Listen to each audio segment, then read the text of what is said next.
Hey, hey, hey, let's stand today.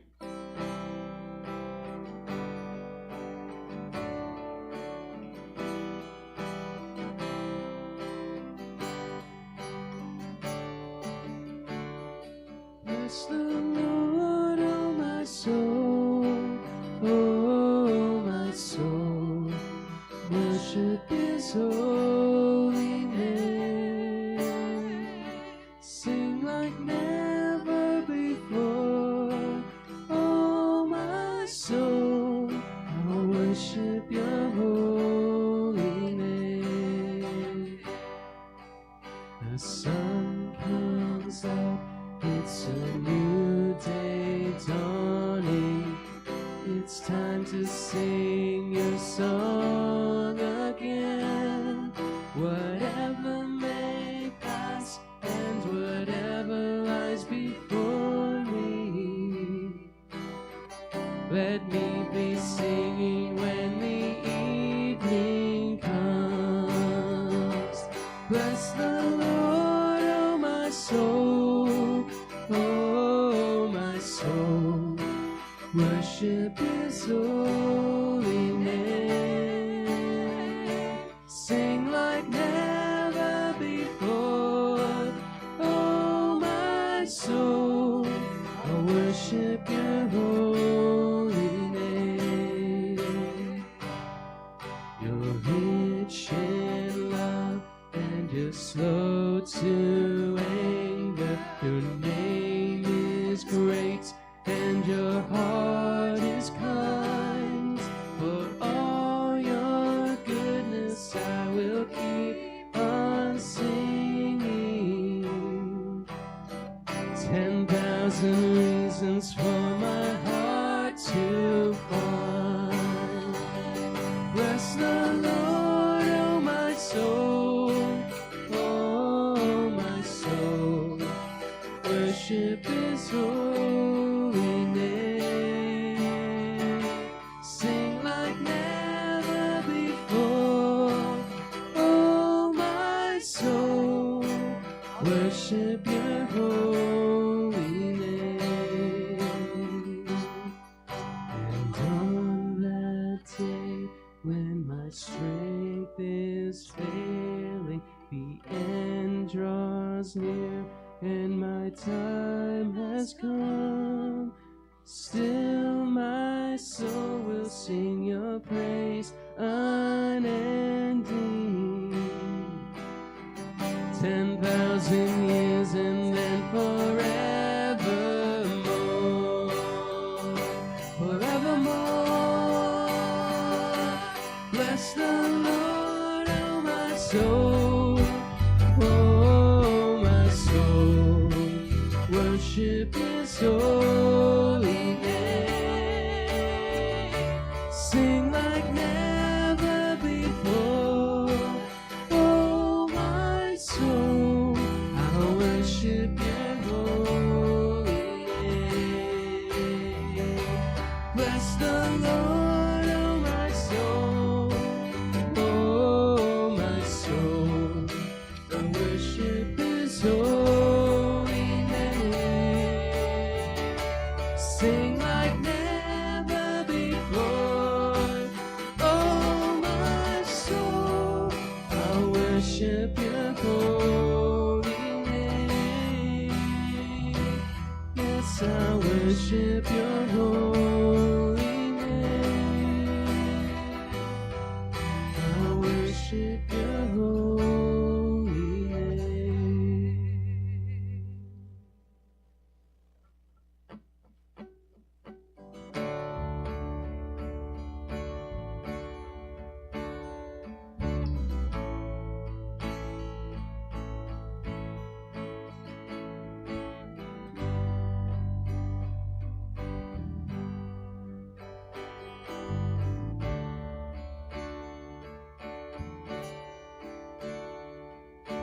Open the eyes of my heart, Lord. Open the eyes of my heart. I want to see You. I want to see You. Open the eyes of my heart, Lord.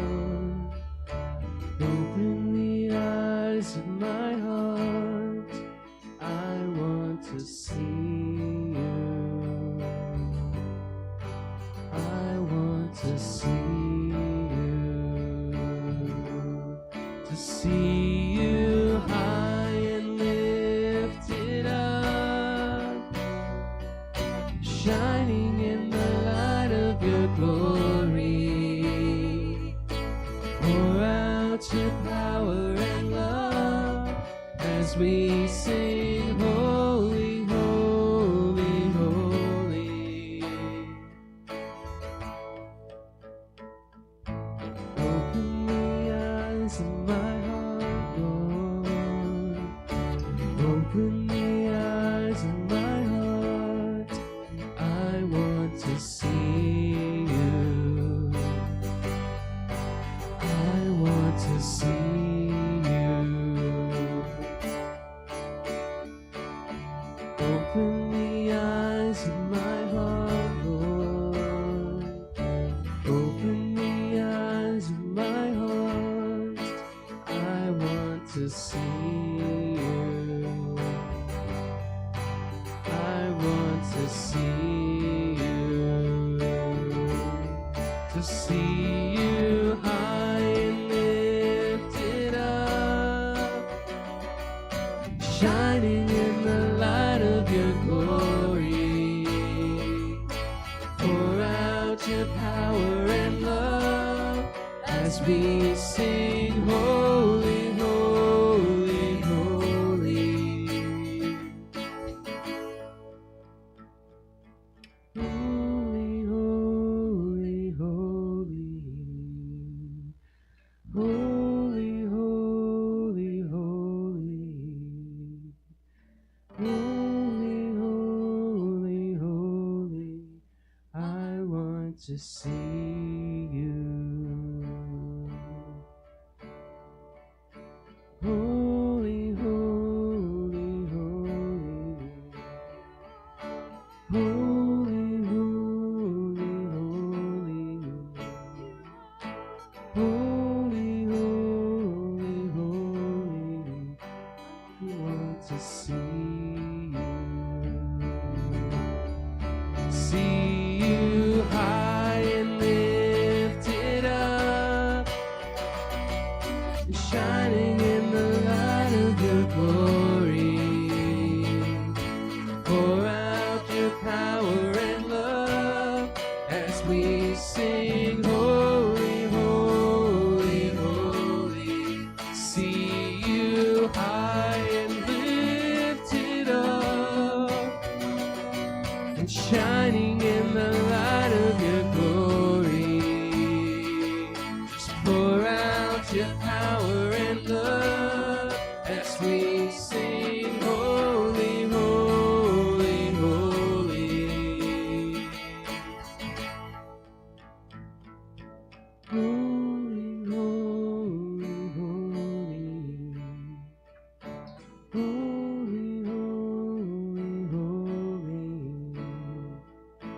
Holy, holy, holy. Want to see you. Holy, holy, holy. Holy, holy, holy. Holy, holy, holy. I want to see you.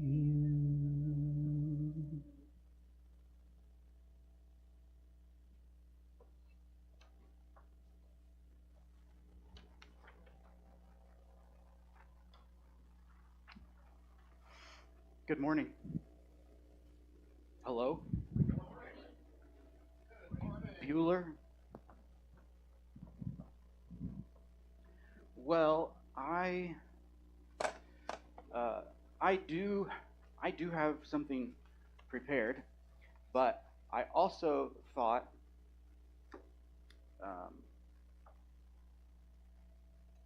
if there was something regarding the tension of this last week in the world. Um, if we might take a moment, and if you wanted to um, express anything or say anything.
Thank you.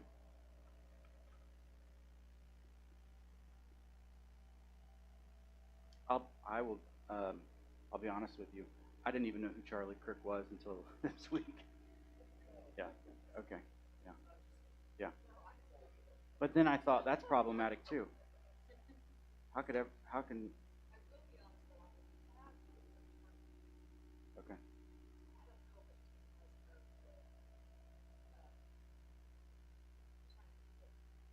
Oh right. Yeah, yeah. hmm hmm Yeah. uh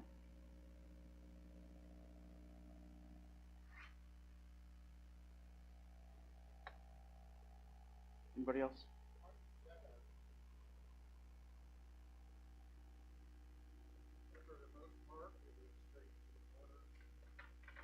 Yep. I think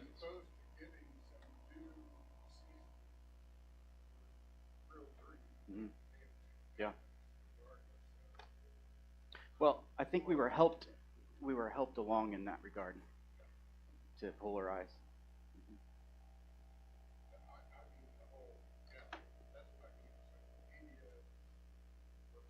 Mhm. Mhm. The one of the things that I talked about at the first service with the Luke text, the gospel text that we have this morning, is that if someone can habitually make you angry and agitated, um, that's a way of you entering their false reality, and like they own you. And to I'm not talking about the anger of like I'm not saying anger's bad.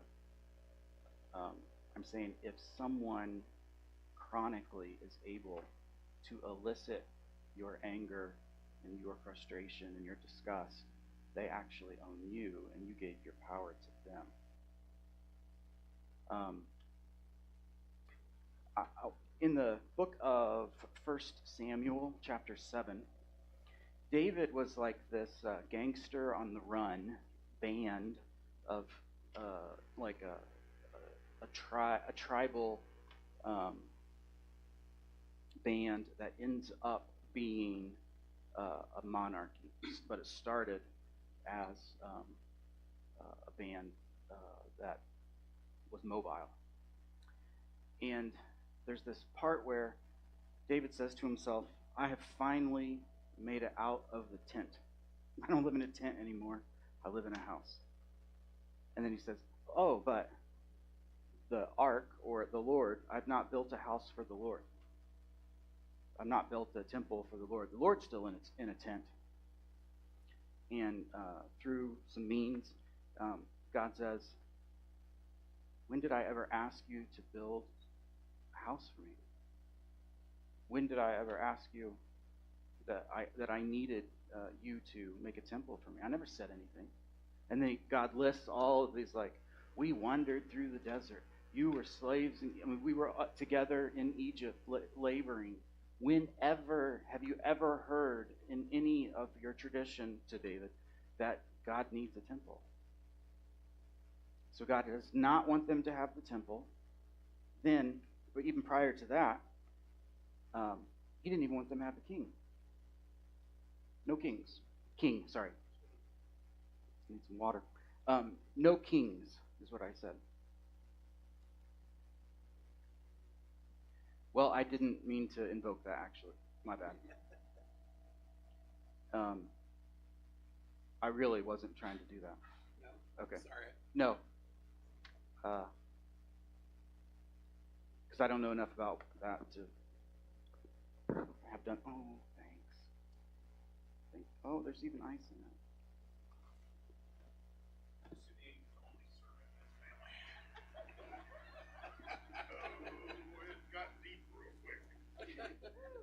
Okay, so what what I want to work with is our imaginations for a minute. Use your imagination for God to say, I don't want kings, and for God to say, I don't want a temple. But also, they get kings and they get a temple. And he says, why would you want kings? Because they will take your sons and daughters and force them, enlist them into the military. They will take taxes or off the top, and then they will force you to build what they want.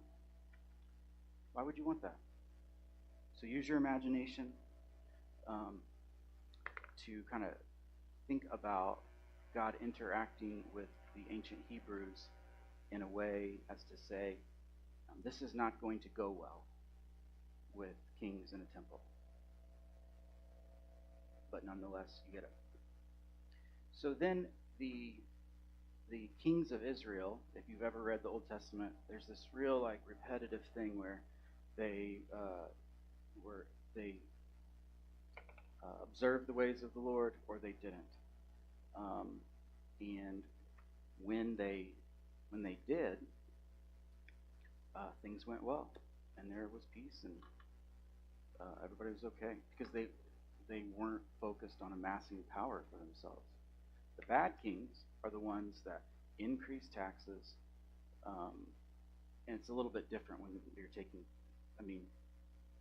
anyway, and force them to work on their royal projects, like gardens and houses and malls and whatever. So that by the time we get to the middle of the Bible, the Old Testament, there are two major imaginations clashing.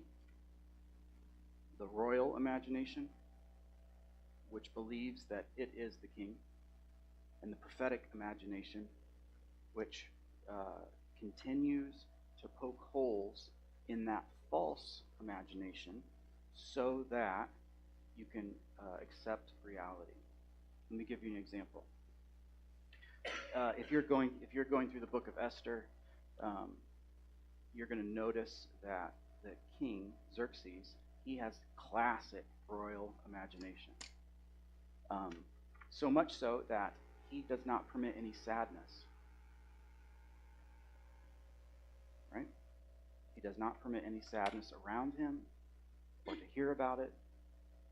Because if someone in his empire, which he is in charge of, is sad, that is a form of dissent. That's a form of saying that this reality that he has tried to push on all the people from his megalomaniac mind, if you are sad, then that means you've not gone along. That's questioning the royal imagination. Sadness is, lament is, grief is.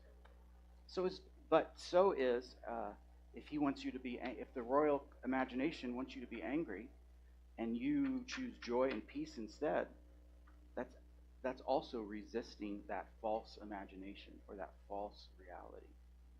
when I think about the events of since like June, there were a couple state senators in Minnesota killed, and then this person who seems like they're being used, their death is being used. Um, you can go along with all of that and be kind of blown around this way and that way, or you can live in contempt, and that's actually what the royal imagination would want you to do right now, is to be angry all the time. That way, the fight can continue. But if you choose to walk away and make peace instead, you're saying that isn't the reality I'm going to live. The reality I'm going to live isn't the one that's being pushed on me.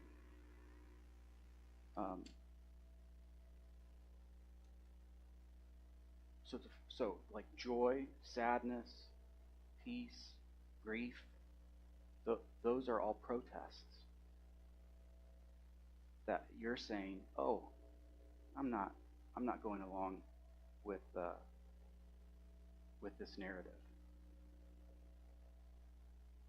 And Jesus comes on the scene at an explosive time as well.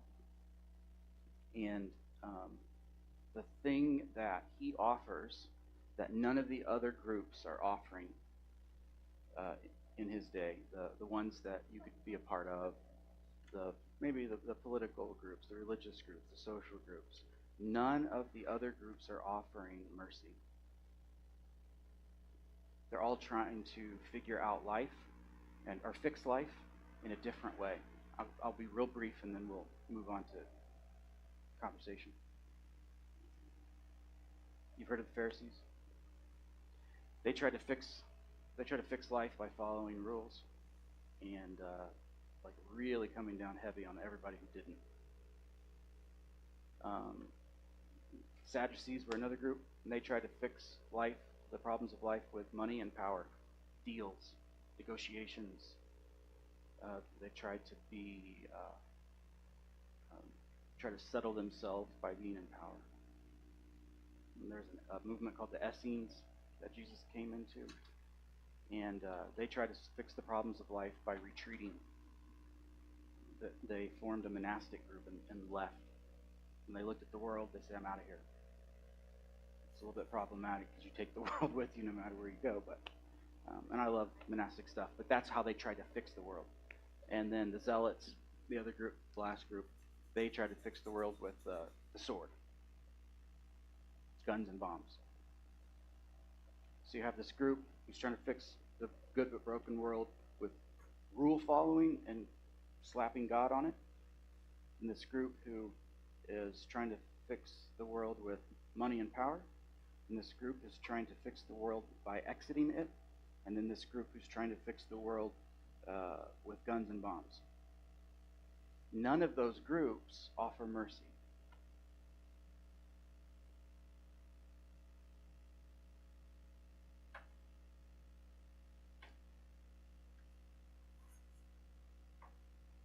It's absent. And like mercy is kind of the antidote to dissolving the tension that could spark into a fight. You give mercy to yourself. Take a deep breath. You give mercy to people that you don't like. You give mercy to people you do like. And I don't know that mercy is in our vocabulary much anymore. So could you help me? How would we describe what mercy is?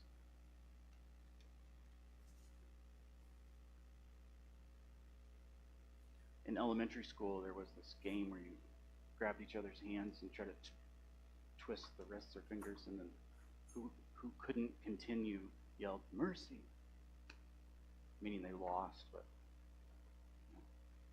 they were requesting mercy from you, twisting their wrists. How would you describe mercy?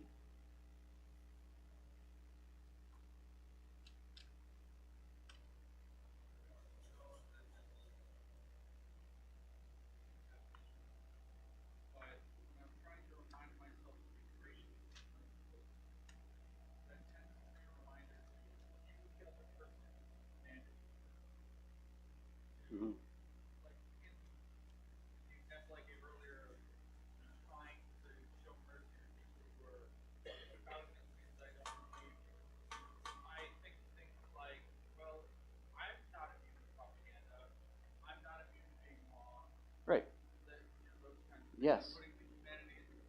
Yeah. Yeah. Uh, you know that when you make that connection automatically, I think, well, that's the position of a learner. That's not what you're describing is not the position of a knower, and we are learners. How else would you describe mercy? Please talk back.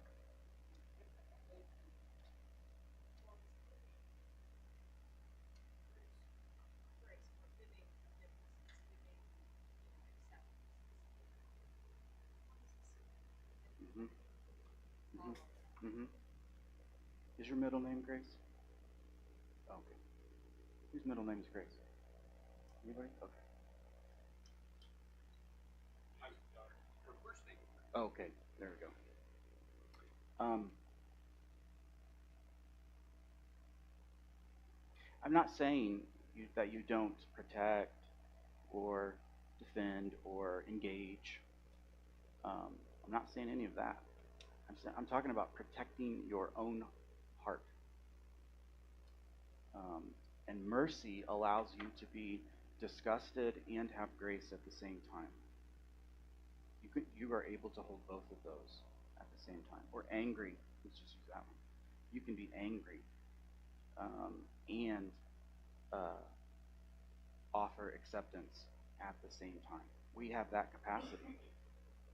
Like you and I, we are made in such a way that we have the capacity to hold two things at once that might seem to be in conflict. Don't let go of either one. And and I think that we talked a little bit about completing that cycle or that of violence that Jesus was engaged with by um,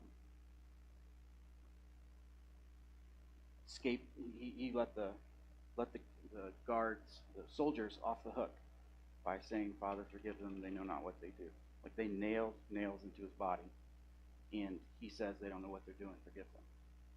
Like that cycle of violence is broken by mercy. And boy, we the people that at least the loudest folks, there is no mercy. But that's on purpose, right? That's a that's done on purpose to get you riled up, than to get you to do what the royal imagination would like you to do. And so, as peacemakers, um, like do something else.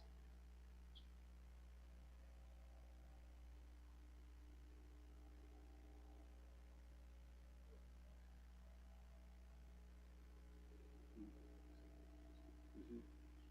Yeah.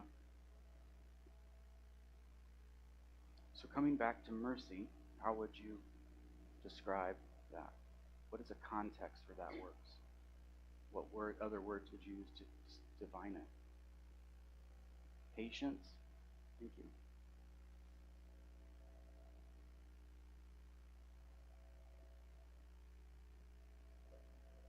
Letting go.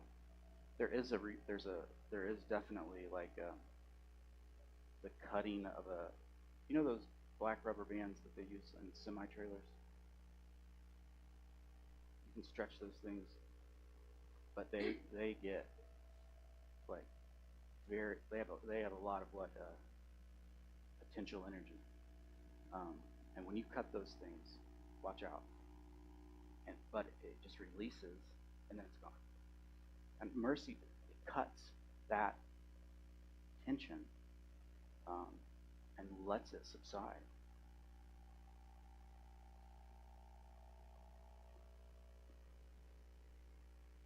Sure. Hmm. Hmm. Yeah.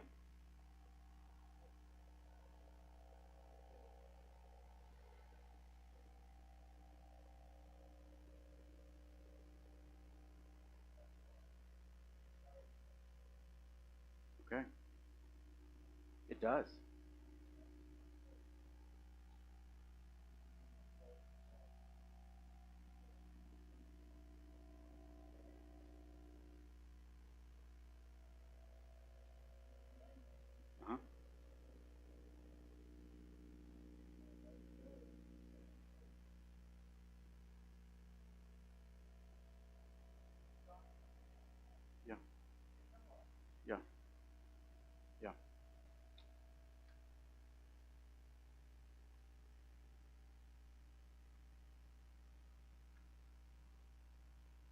I think about this is just something that connects with me personally. And what I'm trying to describe this morning is not what I had prepared, but it felt like I ought to give it a shot.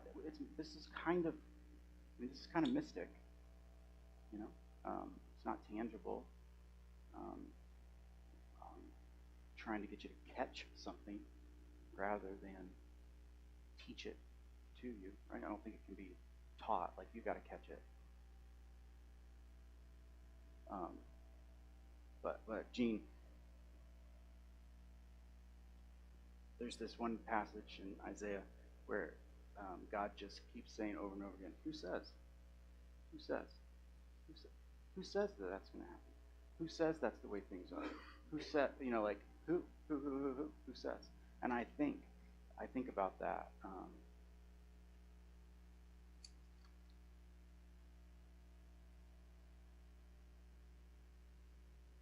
Who says? And once once you're be, once you're given all of this royal messaging, all this king messaging, and one good response to like get out of it is, who says that? So what? So what? I'm just not paying attention to your voice anymore. I might have to engage it in order to live or whatever, protect, but I'm not. No, I'm not paying attention to your voice.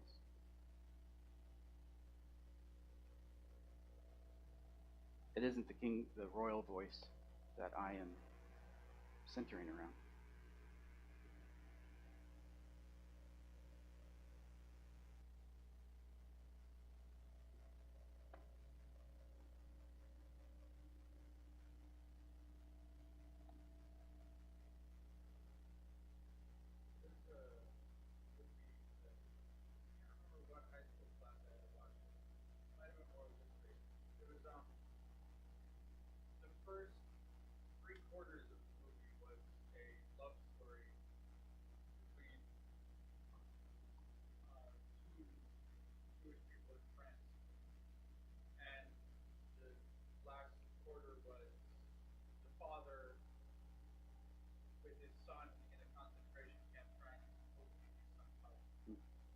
Mm-hmm. Mm. Yeah.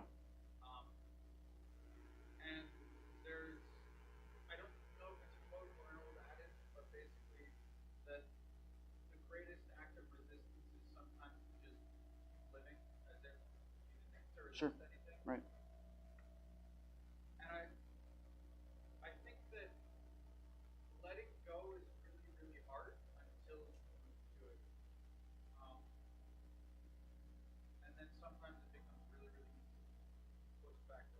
Mm-hmm.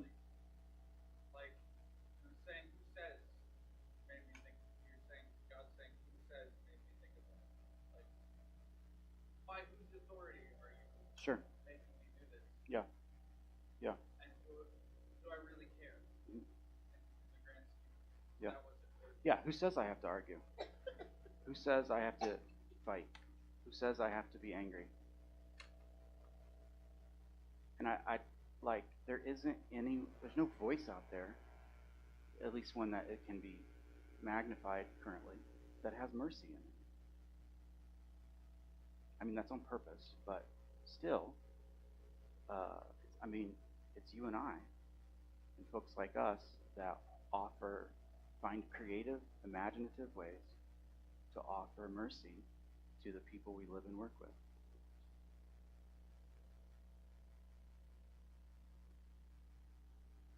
The weight of the world, you should not carry the weight of the world. You're not equipped for it. Let God carry the weight of the world. Let Jesus carry Jesus' cross. Don't try to carry it. You all right? Okay. Okay. All right. Talk soon.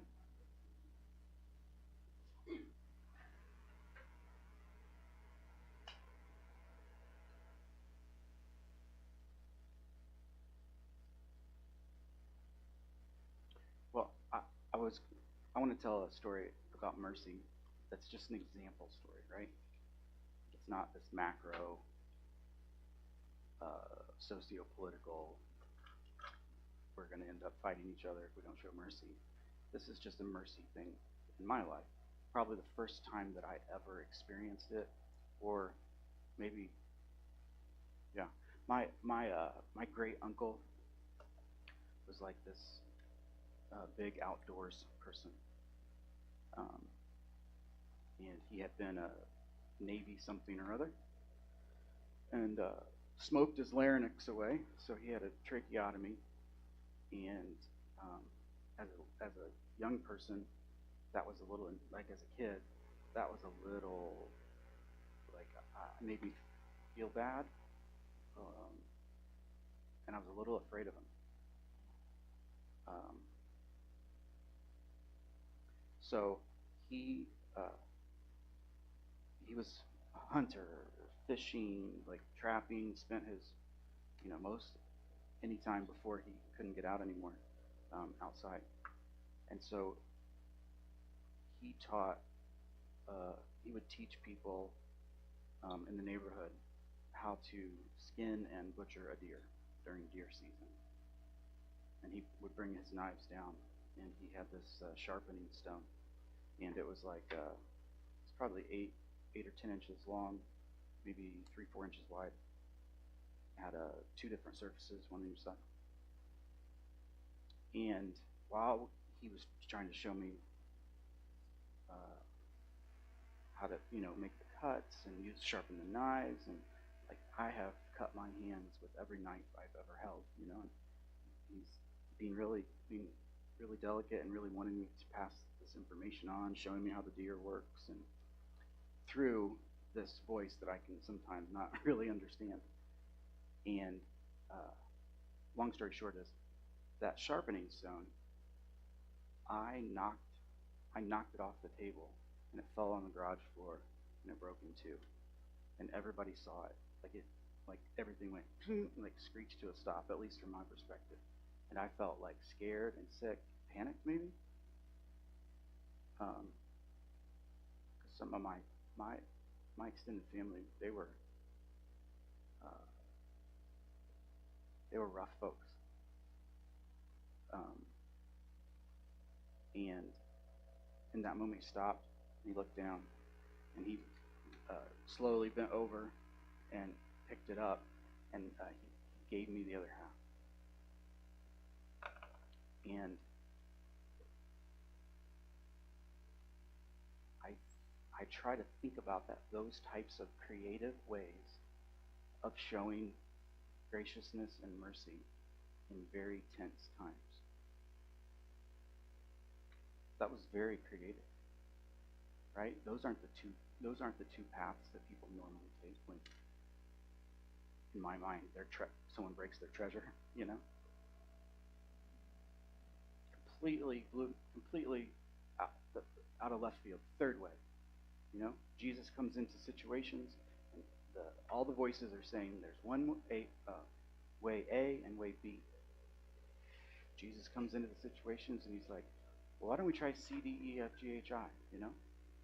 Don't get locked into that, and that takes a merciful imagination in order to diffuse tensions. Even when you might have a very strong opinion, you can still do that.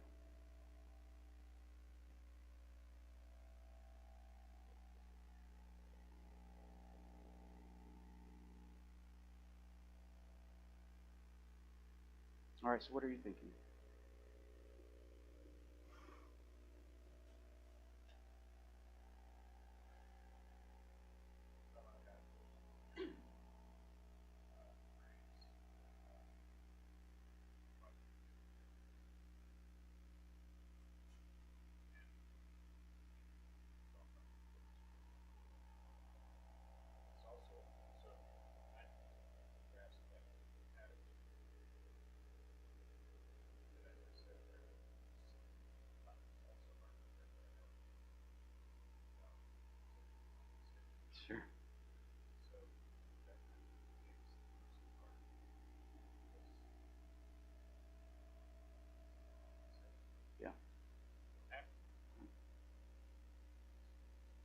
But if any of us have ever been rabidly aggressive in a way for a thing that we then later came to see as not the right way, um, like you have to have mercy for yourself, right?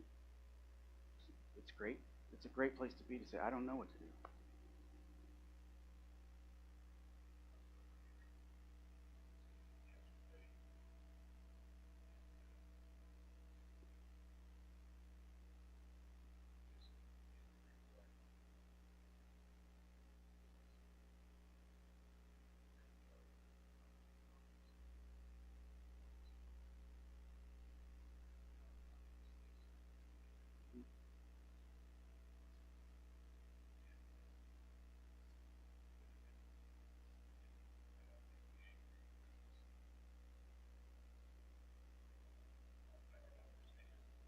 Mm-hmm.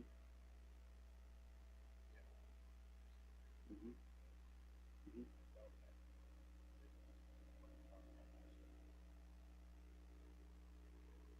Yeah, because I didn't know at one time. You know what I mean?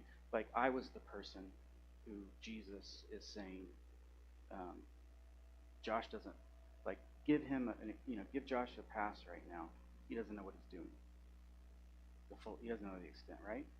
And I feel like that's a great uh, real life example of we'll just say Tim didn't know what he was doing.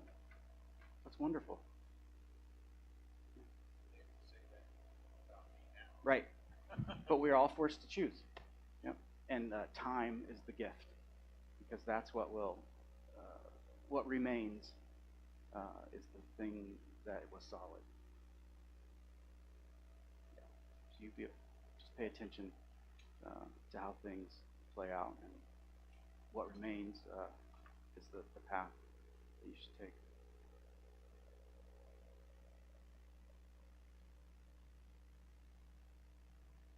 You know, like people who are behaving in certain ways right now, like like massive amounts, millions and millions of people in their homes, like they're 5, 10 years from now, uh, their kids and their spouse might not like them because of what jerks they were in these years, right? That's the kind of stuff that time shows to prove out.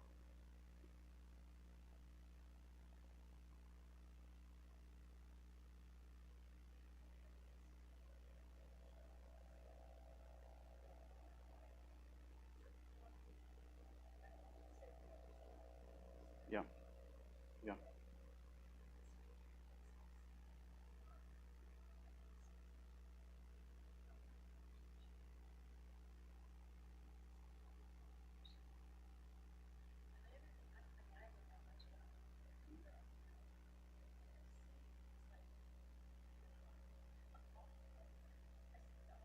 mm,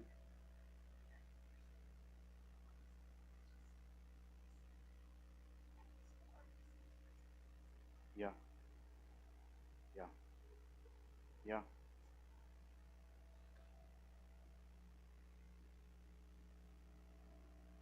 yeah. It is difficult to see someone that you're close with and love um, triumph really like violent and hateful things, and then call it good. Like that really messes with your own head. Yeah.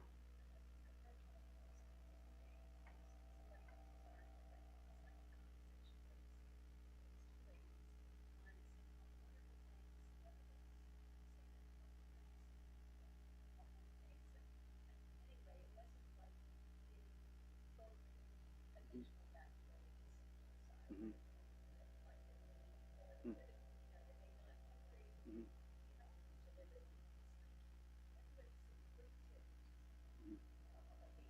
Mm-hmm.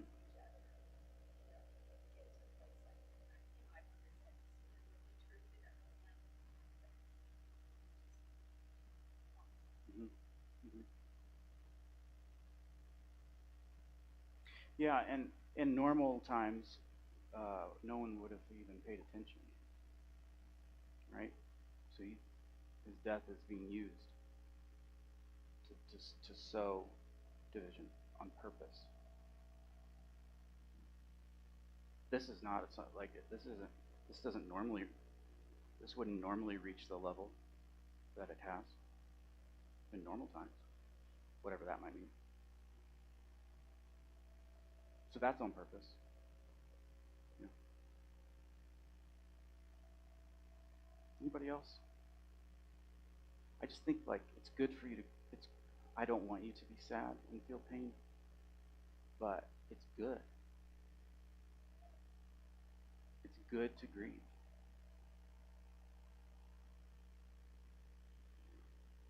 Like grief and sadness, like if you will permit yourself that, they'll show you what's true. If you're interested.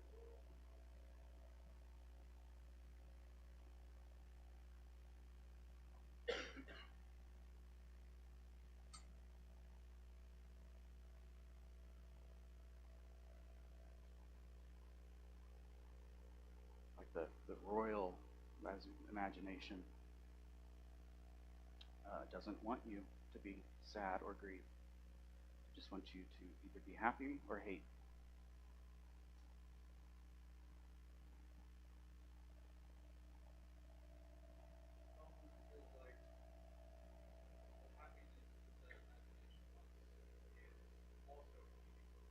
Sure.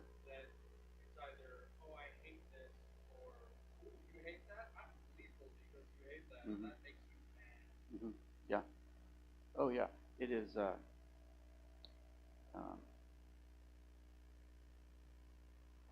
accuse you when you're going one way, and then kick you when you fall down. There's no, can't. There's no option of winning there. There's never an option of winning. There's no win-win ever with that.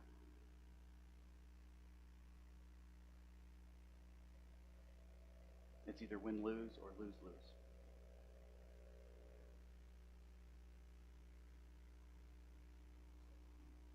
Except through mercy, yeah. Maintaining your heart of grief and sadness, pain, and joy.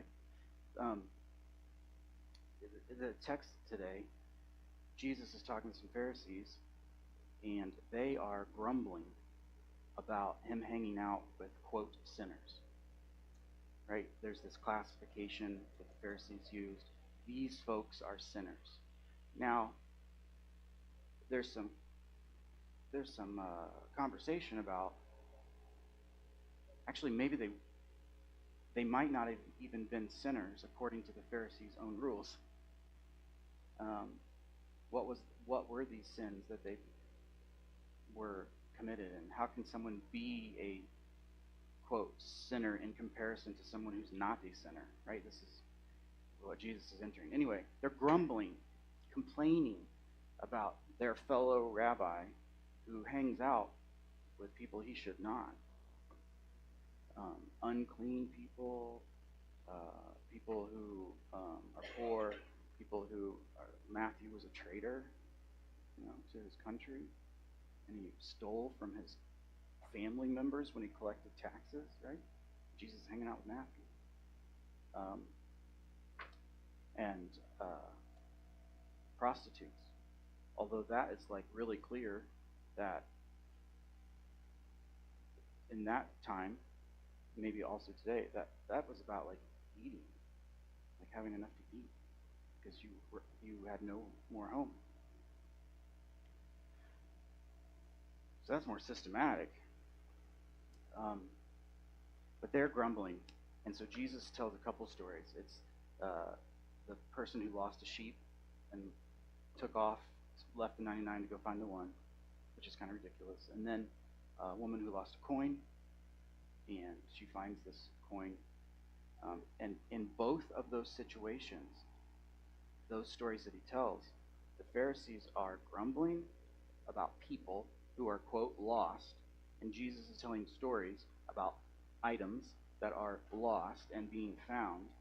And both of those narratives end with the person the seeker finding what they were looking for, and then going to their friends and celebrating.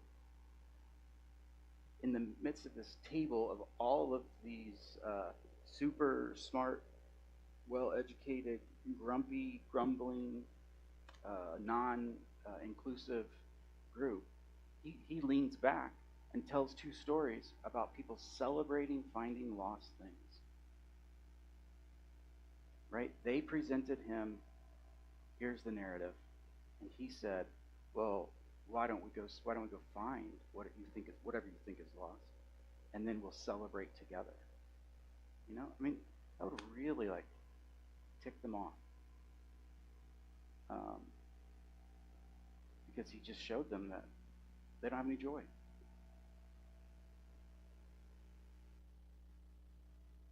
He's not really interested in proving them wrong.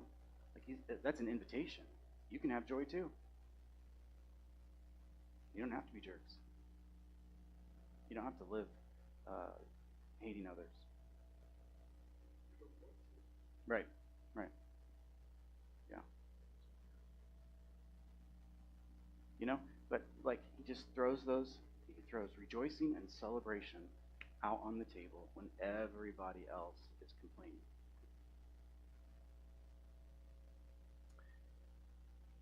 Okay. Well, that was an adventure. Thanks for going through it. Will you take us home? All right.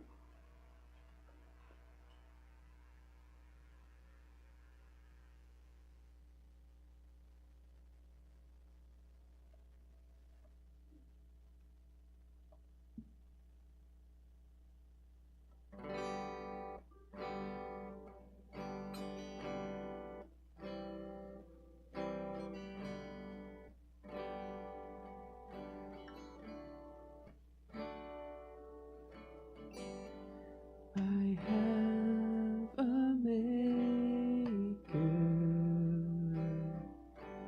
He formed my heart before even time began. My life was in his hands. I have a Father. He calls me his own. He'll never leave me, no matter where I go. He knows my name. He knows my every thought. He sees each tear that falls and hears me when I call. I have a maker. He formed my heart before even time began. My life was in his hands. He knows my name. He knows my every thought. He sees each tear that falls and hears me when I call.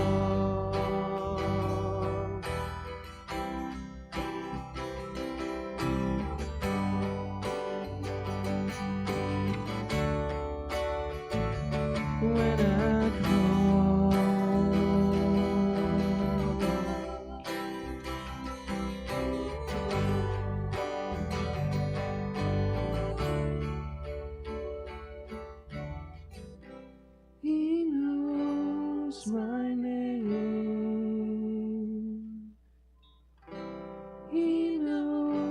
knows my every thought. He sees each tear that falls and hears me when I call. He knows my name. He knows my every thought. He sees each tear that falls and hears me when I call. And hears me when I call. He knows my name.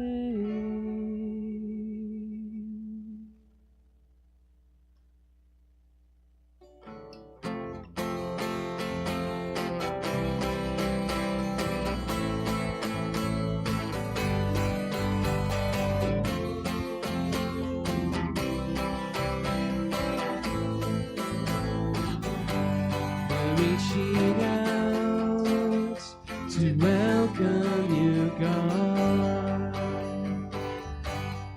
Fill this place again with your song.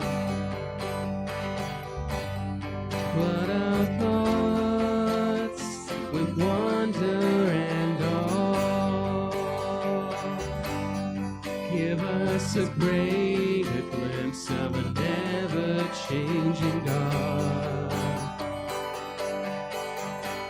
Till all we want and all we need is found in you, found in you, Jesus. Every victory is found in you, is found in you.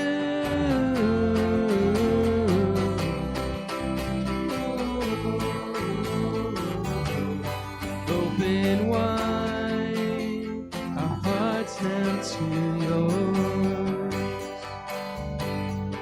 Every fear bow down to your love, that we would see like never before. Give us a greater glimpse of an ever-changing God. Till all we want and all we need is found in you, found in you, Jesus. Every victory is found in you, found in you.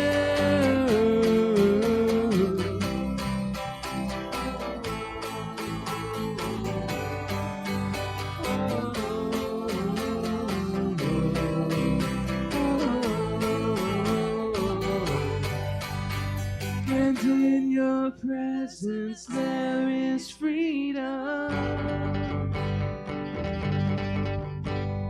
In your presence we are made whole. And in your presence there is freedom. In your presence we are made whole.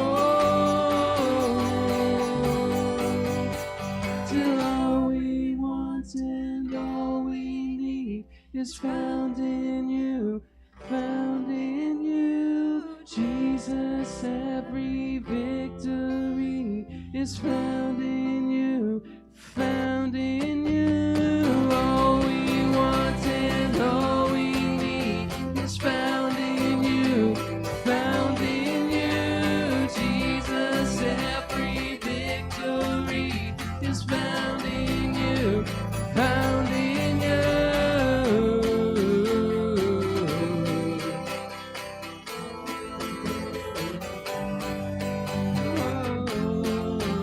Oh,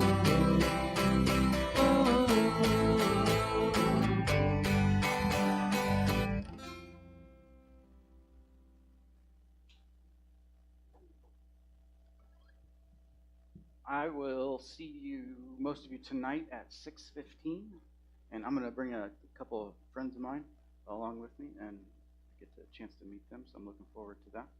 I think I'll just use this for the blessing. Two gunslingers walked out in the street, and one said, "I don't want to fight no more." And the other gunslinger thought about it, and he said, "Yeah, what are we fighting for?" And the chorus is, "I'm taking control of my life. Taking control of my life now, right now." Well, the crowd that assembled for the gunfight were let down. Everyone hissed and booed, and a stranger told his missus, "That's the last one of these gunfights you're ever going to drag me to." Taking control of my life, taking control of my life now, right now. Well, the two gunslingers went riding out of town and were never heard from no more, and there ain't been a gunfight for a long time. Maybe never, but nobody knows for sure. I'm taking control of my life, taking control of my life right now. Surely goodness and mercy will follow me and you and pursue me and you all the days of our lives. Amen? All right, I'll see you later.